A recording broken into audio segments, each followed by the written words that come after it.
disagree with you. I think the difference between the 1960s and the 1990s in terms of these psychedelic compounds is that the 60s entirely lacked any awareness of shamanism or the historical role that these substances had played throughout human history and prehistory. The 60s believed they were inventing this reality for the first time. Now that we have been able to compare the psychedelic experience to the way it is done in the Amazon, in West Africa, in areas where these things have been used and understood for a long time, we now have a model. And it's the model not that you take low doses and go with your friends to a rock concert, but that you take high doses in a situation of sensory isolation, such as a quiet, dark room, and make an inward journey into the self that parallels the journey that shamans have always made to recover lost souls, or to cure, or to discover the whereabouts of lost objects. So in a way, psychedelic exploration has gained power, respectability, and legitimacy by discovering that its own roots were in a Paleolithic religion of great power and wide distribution. In other words, psychedelic voyaging is not something new. This is how religion was done for the first 1,000,000 years, not the last 2,000 years. This is really the only exception to this rule. And I agree with what you also said about how vast this domain seems to be.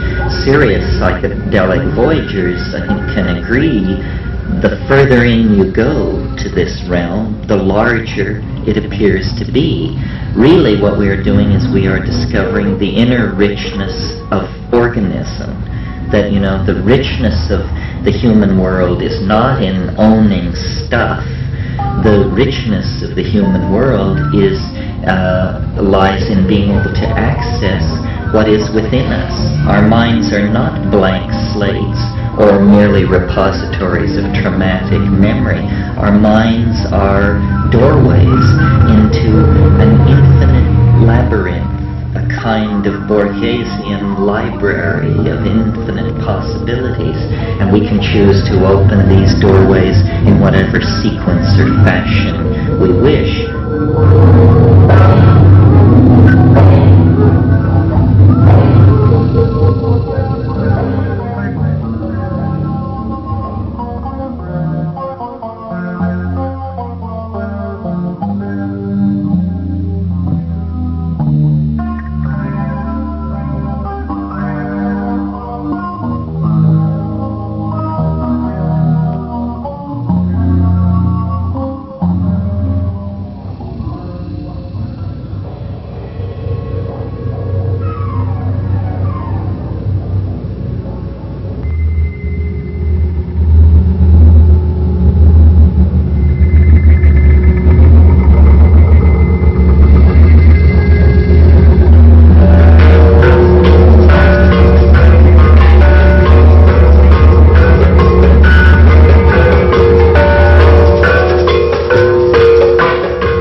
That 20,000 years ago on the plains of Africa was the expansion of the human diet, the restless search for new food sources that led our primitive ancestors to include mushrooms in their diet that contained psilocybin, and out of that synergistic bootstrapping effect springs the whole spectrum of human cultural effects: religion, language, poetry, magic, dance, all of these unique expressions of humanness come out of the restlessness of primate organization and the synergy of psychoactive psilocybin in the hominid diet.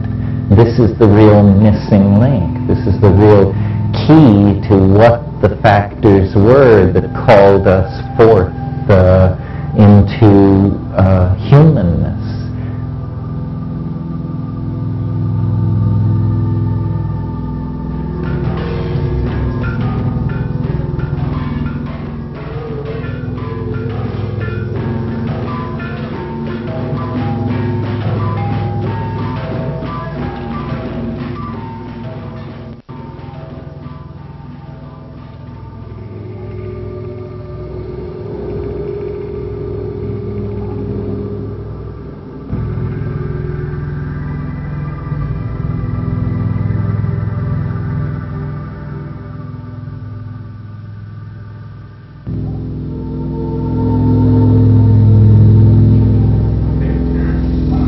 So shall we talk about language? Well, first of all, let's talk about ordinary language, which is probably the closest thing to a miracle in the natural world. It's the major neurological manifestation of difference between ourselves and other animals and primates. And it's not a physiological difference, it's a difference in behavior. That language represents the most complex behavior ever observed in any animal, and certainly it's the most complex thing any of us ever learns to do. We're born into what William James calls a blooming, buzzing confusion.